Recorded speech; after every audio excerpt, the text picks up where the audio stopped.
মাঝরাত প্রায় ১টার দিকে হঠাৎ ঘুম ভেঙে গেল, মনে হলো বাথরুমে যেতে হবে। ধীরে ধীরে উঠে বাথরুমের দিকে পা বাড়ালাম। ফিরতে কিছুটা সময় লেগে গেল। ঘরে ফিরে দেখি কাকি বিছানায় শুয়ে আছেন, তবে উল্টো দিকে মুখ করে। ঘরের মৃদু আলো মনে হচ্ছিল।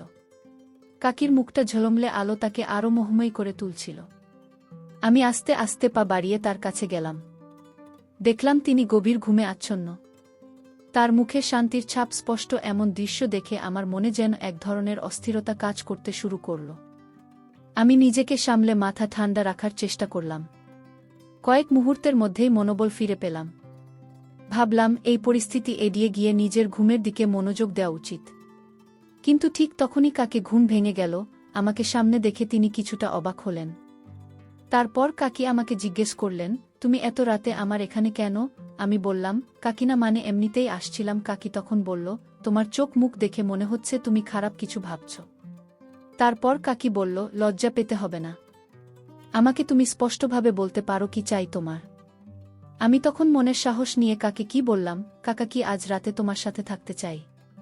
কাকি বলল, ঠিক আছে থাকো আমার বিছানায়, কিন্তু মাথায় অন্য কোনো চিন্তা আনবে না, মনে রেখো আমি তোমার কাকিমা। তারপর কাকিমা রুমে কাকিমার সাথে থাকলাম। কিন্তু হঠাৎ ঘুমের মধ্যে কাকিমা আমার এমন জায়গায় হাত দিয়েছিল যা আমি আগেই চেয়েছিলাম। তারপর কাকিমা লজ্জা ভেঙে আমার সাথে সারা রাত। আমি জিসান। কাকি ছিলেন অসম্ভব সুন্দরী এক মহিলা। তার একটু স্বাস্থ্যবান চেহারা তাকে আরও আকর্ষণীয় করে তুলেছে। যে কেউ তাকে একবার দেখলে মুগ্ধ হয়ে যেত। কয়েকদিন আগে আমি একটি ইন্টারভিউয়ের জন্য মুম্বই থেকে গুজরাট যাচ্ছিলাম।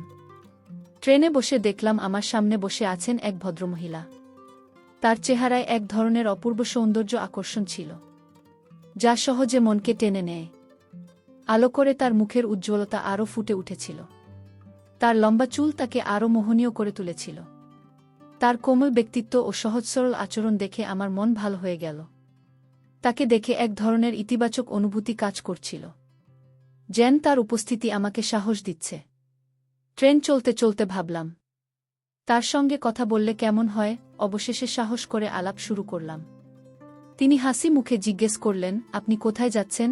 আমি হেসে বললাম, গুজরাটে যাচ্ছি, সেখানে একটি ইন্টারভিউ আছে। তিনি শুনে বললেন, খুব ভালো, আমি গুজরাটের বাসিন্দা।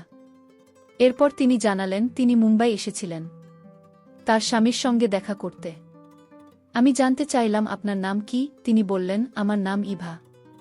আমি বললাম, আপনি গুজরাটের কোনো এলাকায় থাকেন? তিনি উত্তর দিলেন, আমি কলেজে থাকি। আমাদের আলাপ চলতে লাগল। কথা বলার সময় তার ব্যক্তিত্ব আমাকে ক্রমশ আকর্ষণ করতে থাকল। ভ্রমণের সময় আমরা একে অপরের জীবনের গল্প ভাগাভাগি করলাম। আমি তাকে জানালাম আমার ইন্টারভিউ। একটি অটোমোবাইল কোম্পানিতে তিনি আমাকে উৎসাহ দিলেন। তার কথাগুলো খুব আন্তরিক এবং শক্তি জোগানোর মতো ছিল। রাতের প্রায় 10টা বাজে। ট্রেন যখন গল্প স্টেশনে থামল, আমিও ইভাঙ্কা দুজনেই ট্রেন থেকে নামলাম। কাকির ব্যক্তি ভারী ছিল, তাই আমি বললাম, কাকি আমি আপনার ব্যাগটি ধরছি।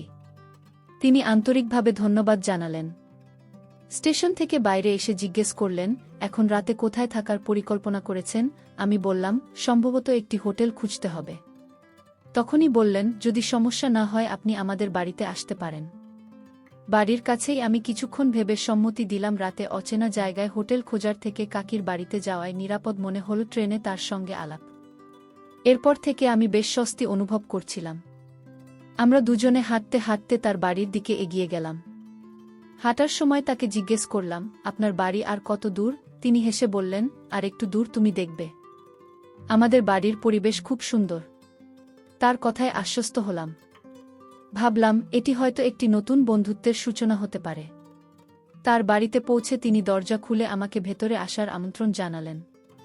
ভিতরে ঢুকে আমি বললাম, ধন্যবাদ কাকি। তিনি হাসি মুখে বললেন, ধন্যবাদ তো আমাকে বলা উচিত, তুমি আজ আমাকে অনেক সাহায্য করেছে। বাড়ির ভিতরে একটি নরম আলো ছিল আর দেওয়ালে ঝোলানোর ছবি বাড়িটিকে অদ্ভুতভাবে সুন্দর করে তুলেছিল।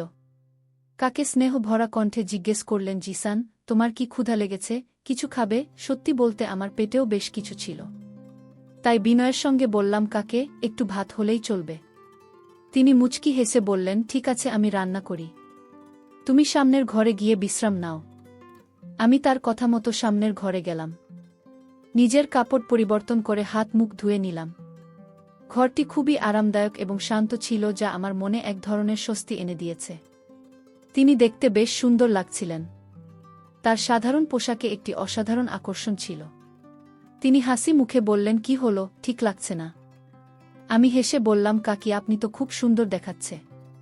আমার কথায় তিনি মুচকি হেসে রান্নার কাজে ফিরে গেলেন। আমি বিছানায় বসে ফোনে কিছু দেখতে শুরু করলাম। কিছুক্ষণের মধ্যেই রান্না করা খাবারের সুগন্ধ এসে পৌঁছান। কাকি বললেন, খাবার প্রায় হয়ে গেছে, তুমি টেবিলে বসো।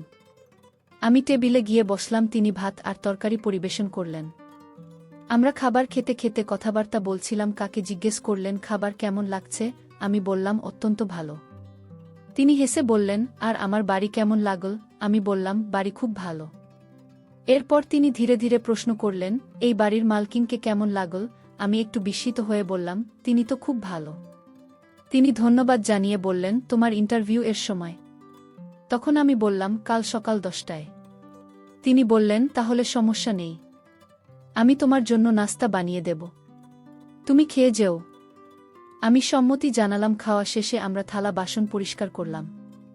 কাকি বললেন, তোমাকে বিশ্রাম করতে হবে, সকালে তাড়াতাড়ি উঠতে হবে। আমি মুচকি হেসে বললাম, আপনি কোনো পারফিউম ব্যবহার করেন? আপনার ঘরে খুব সুন্দর গন্ধ আসছে। তিনি হেসে বললেন, সবই মহিলা পারফিউম, তোমার জন্য উপযুক্ত নয়। রাত গভীর হয়ে এসেছিল, আমি বিছানায় শুয়েছিলাম। কিছুক্ষণ পর কাকি ঘরে এসে মুচকি হেসে বললেন, তুমি কি আর কিছু বলবে? আমি হেসে জিজ্ঞেস করলাম, আপনি কি জানতে চান? তিনি আমার চোখের দিকে তাকিয়ে বললেন, যদি তোমার চাকরি এখানে হয়ে যায়, তুমি কোথায় থাকতে চাও? আমি কিছুক্ষণ ভেবে বললাম, সম্ভবত একটি রেড ঘর নিতে হবে। তিনি চুপ করে থাকলেন কিছুক্ষণ। তারপর বললেন, তুমি কি আমার বাড়িতে থাকতে পারবে? আমি কিছুটা হতভম্ব হয়ে বললাম, আমি আপনার বাড়িতে আমি কতদিন থাকব? তিনি মুচকি হেসে বললেন, যতদিন তুমি চাও। আমি বললাম, কিন্তু এটা ঠিক মনে হচ্ছে না। তিনি বুঝতে পেরে বললেন, ঠিক আছে, তুমি থাকতে পারে, যা রেন্ট দিতে হবে সেটা আমাকে দিলেই হবে, এতে আমার সুবিধা হবে। আমি ভাবলাম এটা আসলেই ভালো একটা প্রস্তাব। বললাম, ঠিক আছে, আগে তো চাকরি পেতে হবে, সেটাই আগে দেখি। তিনি বললেন, তোমার চাকরি নিশ্চিত হয়ে গেছে? আমি হাসতে হাসতে বললাম, আপনি কিভাবে জানলেন? তিনি বললেন, আমার কিছু অনুভূতি আছে। এরপর তিনি আবার জিজ্ঞেস করলেন, যদি চাকরি হয়, তুমি কি আমার বাড়িতে থাকবে? আমি মাথা নেড়ে সম্মতি দিলাম। আমাদের মধ্যে একটি ভালো বোঝাপড়া তৈরি হল। কিছুক্ষণ গল্প করার পর আমি বললাম, কাকা, কি আমাদের এখন ঘুমাতে হবে? সকালে উঠতে হবে? তিনি বললেন, ও হ্যাঁ, আমাকে অফিসে যেতে হবে। আমি জিজ্ঞেস করলাম, আমি কোথায় ঘুমাব? তিনি বললেন, তুমি আমার পাশে শুতে পারো, আমরা একসঙ্গে ঘুমাও। আমি কিছুটা সংকট প্রকাশ করে বললাম, না, আমি অন্য ঘরে ঘুমাব। তিনি বললেন, অন্যান্য ঘর পরিষ্কার নেই, তুমি আমার ঘরে শুয়ে যাও। শেষমেশ আমি তার কথা মেনে নিলাম। তার কাছে একটি বিছানা চাইলাম, কিন্তু তিনি আমাকে নিচে বিছানা পেতে শোয়ার অনুমতি দিলেন না। তিনি নিজেই বললেন, তুমি আমার বিছানায় শুয়ে পড়। ধীরে ধীরে ঘরের পরিবেশ শান্ত হয়ে গেল। রাতের নিস্তব্ধ বাতাসে মনে হচ্ছিল, এই অজানা সাক্ষাৎ আমাদের জীবনের নতুন অধ্যায়ের সূচনা করতে পারে। রাত প্রায় একটা, ঘুম ভেঙে গেল। আমি বাথরুমে গেলাম। ফিরে এসে দেখলাম কাকি আমার দিকে পিঠ করে শুয়ে আছেন। তাকে দেখে আমার মনে অস্থিরতা কাজ করছিল, কিন্তু আমি নিজেকে নিয়ন্ত্রণে রেখে আবার শুয়ে পড়লাম। সকালে কাকি আমাকে 7টায় ডেকে দিলেন। তিনি বললেন, ও তো 1 কাপ চা খেয়ে নাও। আমি বললাম, কাকি, আমি চা খাই না। তিনি হাসি মুখে বললেন, কোনো সমস্যা নেই, একবার খেয়ে দেখো, আমি তোমার জন্য ভালোবাসা দিয়ে বানিয়েছি। তার কথায় অন্যরকম অর্থ অনুভব করছিলাম, কিন্তু নিজের অজান্তেই তা উপেক্ষা করলাম। প্রস্তুত হওয়ার সময় কাকি বললেন, ইন্টারভিউ শেষ হলে আমার সাথে দেখা করতে এসো এবং কাজের খবর জানাও। আমি একটি অটো নিয়ে ইন্টারভিউ দিতে বেরিয়ে পড়লাম। দুপুর 3টার দিকে ফিরে এসে দেখি বাড়ির দরজায় তালা লাগানো। আমার কাপড় সব ভিতরে ছিল, আর আমি কাকির ফোন নম্বর নিতে ভুলে গিয়েছিলাম। বাধ্য হয়ে অপেক্ষা করতে লাগলাম। সন্ধ্যা 5টার দিকে কাকি ফিরলেন। তিনি একটি সুন্দর পোশাক পরেছিলেন। দরজা খুলে আমাকে ভিতরে আসতে বললেন। এরপর বললেন, তুমি একটু দাঁড়াও, আমি কাপড় পরিবর্তন করে আসি। কিছুক্ষণ পরে বেরিয়ে এলেন। তিনি জিজ্ঞেস করলেন, এখন বলো, ইন্টারভিউ কেমন হলো? আমি বললাম, আমার তো বাড়ি যেতে হবে। এটা শুনে কাকি একটু বিষণ্ণ হয়ে বললেন, ইন্টারভিউ ভালো হয়নি, কাজ পাওনি। আমি উত্তর দিলাম, না, এমন কিছু নয়, আমার চাকরি হয়েছে এবং আমাকে 3 দিন পর যোগদান করতে হবে। আমি খুশি হয়ে জানতে চাইলেন, তাহলে তুমি বাড়ি যাচ্ছ কেন? তার কথায় বোঝা যাচ্ছিল আমার চলে যাওয়া তাকে কিছুটা দুশ্চিন্তাগ্রস্ত করছে। আমি বললাম, আমার কাছে তেমন কাপড় নেই। আমাকে পরিবারের সঙ্গে দেখা করতে যেতে হবে। কিছু প্রয়োজনীয় জিনিসপত্র নিয়ে আসতে হবে। কাকি আশাবাদী চোখে প্রশ্ন করলেন, তুমি ফিরে আসবে তো? তার চোখে এমন এক অভিব্যক্তি ছিল যে আমার চলে যাওয়া তাকে সত্যিই কষ্ট দিচ্ছে। আমি বললাম, কাকি, আমি অবশ্যই ফিরে আসে। এতে তিনি কিছুটা খুশি হয়ে বললেন, তুমি কখন যাচ্ছে ট্রেন? তখন আমি বললাম, কাল সকালে। রাতের ট্রেনে সুযোগ নেই। এটি শুনে তিনি অনেক আনন্দিত হলেন এবং বললেন, ঠিক আছে, তাহলে আজ তোমার জন্য ঘর সাজাই, সন্ধ্যায় পার্টি হবে। আমি জিজ্ঞেস করলাম, পার্টি কিসের জন্য? কাকি বললেন, অবশ্যই তোমার চাকরির জন্য। আমি বললাম, আমার কাছে খুব বেশি টাকা নেই। তিনি হাসি মুখে বললেন, কোনো সমস্যা নেই। পার্টি আমি দেব, স্যালারি পাওয়ার পর তুমি ফিরিয়ে দিও। আমরা একসঙ্গে রুম সাজাতে শুরু করলাম। কাজ করতে করতে সন্ধ্যা হয়ে গেল। তারপর তিনি জিজ্ঞেস করলেন, তুমি বাড়িতে খাবেন না বাইরেও? আমি বললাম, বাড়িতে খাবো। আমি একটু চমকে বললাম, কি বলতে চাইছেন তিনি? আমি বললাম, হ্যাঁ করেছি। তিনি কথা শেষ করতে না দিয়েই বললেন, তাহলে সিদ্ধান্ত হয়ে গেছে, তুমি বাইরে থেকে কিছু নিয়ে এসো। আমি কিছু খাবার প্রস্তুত করেছি। তিনি আমাকে 2000 টাকা দিলেন এবং বললেন, দোকানে গিয়ে একটি বোতল কিনলাম, যার দাম ছিল না শেষ। সত্যি বলতে এর আগে কখনো এত দামি বোতল কিনি। তবে আমি বোতল, কিছু ফল এবং সিগারেট কিনে নিয়ে ফিরে এলাম। এদিকে কাকি রান্না শেষ করে রেখেছিলেন। তিনি পরোটা এবং আলু পোস্ত রান্না করেছিলেন। আমাকে দেখে কি বললেন, তুমি পোশাক পরিবর্তন করে না? ওই পোশাকগুলো নোংরা হয়ে গেছে। দ্রুত সাবান নিয়ে ফ্রেশ হয়ে এসো। আমি বললাম, কিন্তু আমার তো অন্য কাপড় নেই। কাকি বললেন, এই নাও, একটি টি-শার্ট পরে নাও। আমি কাপড় নিয়ে আমার ঘরে গেলাম। স্নান সেরে নতুন পোশাক পরে বের হয়ে এলাম। কাকি ঘরে যেতে দেখলাম। তিনি তখনও স্নান করছেন। আমি তাকে ডাকলাম। তিনি বললেন, তুমি যা আনবে তা নিয়ে এসো, আমি একটু পরে আসছি। তিনি আমাকে জল আর অন্যান্য জিনিস আনার নির্দেশ দিলেন। আমি সবকিছু প্রস্তুত করে আনলাম। ড্রাই ফ্রুট কেটে প্লেটে সাজালাম, দুজনের জন্য গ্লাসে জল রেখে দিলাম। ড্রয়িং রুমে বসেছিলাম। তখনই ঘরে ঢুকলেন। আমি তাকিয়ে রইলাম। কাকি আমার দৃষ্টি বুঝতে পেরে মিষ্টি করে বললেন, কি দেখছে? আমি চোখ সরিয়ে বললাম, কিছু না, শুধু আপনার সৌন্দর্য দেখছিলাম। তিনি হাসতে লাগলেন। সত্যি বলতে তাকে খুব সুন্দর লাগছিল।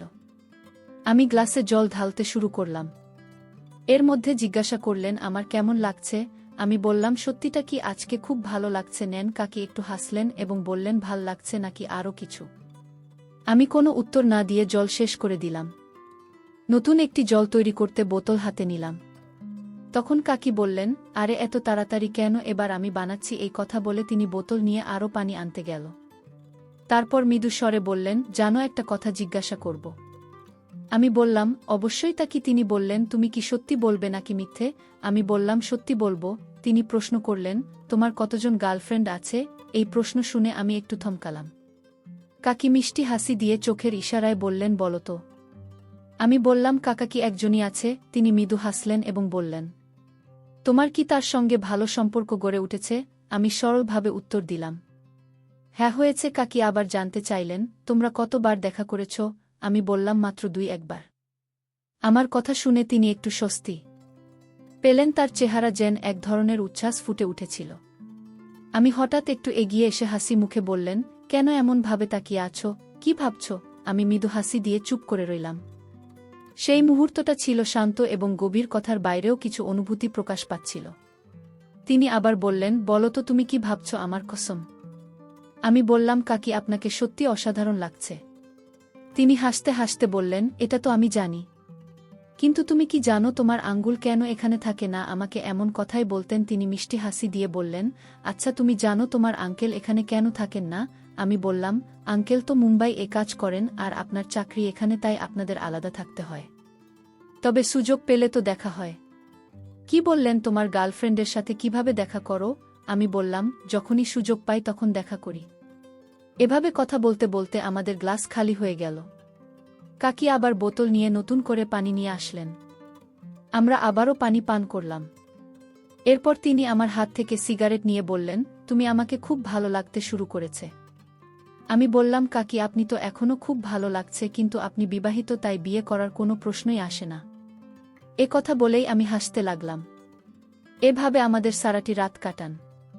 গল্পের শিক্ষা: এই ধরনের সম্পর্ক গড়ার ক্ষেত্রে মানবিক মর্যাদা এবং সীমারেখার প্রতি মনোযোগ দেওয়া উচিত।